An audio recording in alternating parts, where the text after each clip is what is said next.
حدیث کی راضی نبی علیہ الصلوۃ والسلام خپل اکا حضرت عباس رضی اللہ تعالی عنہ ته فرمائے و اے کاکا جانا یا عماک اے کاکا جانا الا اعطیک زتا ته یو شپر زوین نه وکم یو هدیه نه درته وکم او بیا ورته وایي الا امنحک ایا زه ستا د قرابت حق ادا نه کم او بیا ورته وایي الا احبک ایا زه ستا د محبت حق ادا نه کم کاکا یې ورته وایي بلکل ولې نه ادا کوې څه شی دی دی ورته وایي چې ته که چیرې د څلورو رکاتو نفلو نیت وتړې د صلات تسبیح په نامه باندې او په هر رکات کې 15 وارې سبحان الله والحمد لله ولا اله الا الله والله اکبر دومره که دا 15 وارې ووایې څلور رکات کې 300 وارې پوره کې د دې لمانځه د برکت د وجې څخه الله جل جلاله به ستا ټولو ګناهونه معاف کړي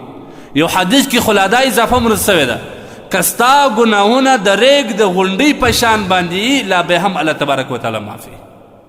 دومره عظیم عبادت دی دا بیا ورته وایي ای کاکا جانا کوشش کوه په ورځ کې کوه که په ورځ کې نسې کولی په هفته کې کوه که په هفته کې نسې کولی په میاشت کې کوه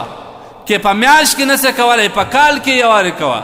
که په ټول کال کې نسې کولی په عمر کې یو وارې خامخا وکړه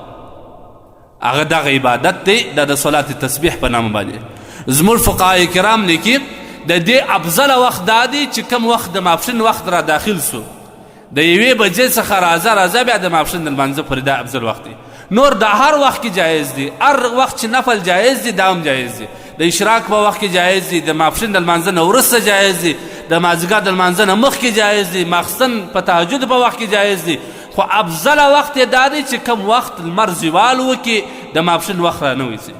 طریقه یې دوې طریقې دي هغه اسانه طریقه یې دا ده کله چې سړی نیت وتړي نیت مې دی د زړه د اخلاص منځ کوم څلور رکعاته نفل صلات تسبیح خاص خدای تعالی را مخ مې دی په لور د کعبې شریفې الله اکبر الله اکبر چې ویلي سبحانه به وایي د سبحانه وروسته به فورا دا کلمات 15 وارې وایي سبحان الله والحمد لله ولا اله الا الله والله اکبر دا کلمات دي 15 وارې وایي بیا دې الحمدلله ووایي وروسته دې صورت وایي بیا دې رکوع ته نه ځي 10 وارې دې بیا ووایي چې 10 وارې بیا دا کلمات پوره کړه بیا دې رکوع ته ولاړ سي په رکوع کې دې بیا سبحان ربي العظیم 3 والې ویلو وروسته بیا 10 وارې ووایي بیا سمع الله لمن حمده ربنا لك الحمد د دې وروسته په دغه ولاړې کې به 10 وارې بیا ووایي بیا چې سجدې ته ولاړې سبحان ربي الاعلى سبحان ربي الاعلى سبحان ربي الاعلى د دې وروسته 10 وارې دې بیا ووایي بیا چې د سجدې نه راپورته سو دومې سجدې ته دې لا نه ځي په دغه ناسته کې دې 10 وارې بیا ووایي بیا دې په دومه سجده کې بیا د تسبیح د سجدې وروسته دې بیا 10 وارې وایي دا رقم 15 وارې پوره کېږي په دوم رکعت کې خو سبحانه نسته البته د الحمدلله د شروع کولو مخکې به بیا 15 وارې وایي دا رقم څلور رکعاته کې 300 وارې پوره کېږي که سړی کوشش وکړي ډېر په اسانه باندې انشاءالله هغه کسان چې ضعیف العمره دي هغه دې په ناسته وکړي خامخا په ولاړې فرض نه ده په ناسته دې وکړي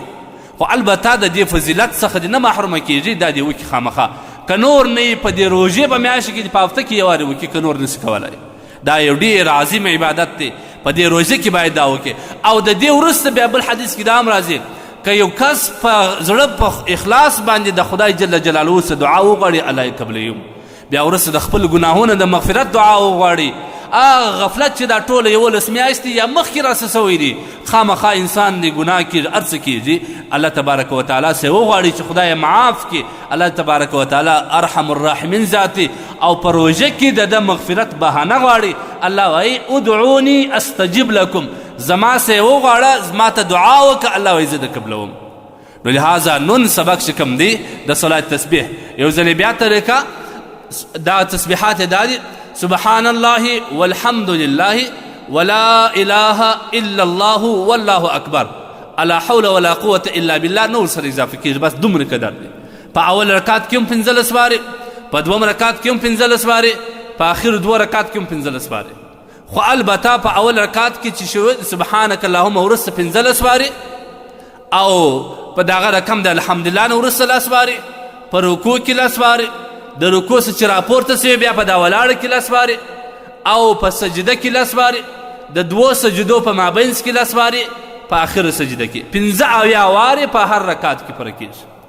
دا رقم اهتمام یې وکړي انشاءالله الله جل جلاله به عظیم میاشت ده او الله تبارک وتعالی به د دغه نفل ډېر غټ ثواب په خلاصه خوله کې چې کوم ثواب د غومرې 100 چنده به په روژه کې الله تبارک وتعالی دا ثواب راکړي.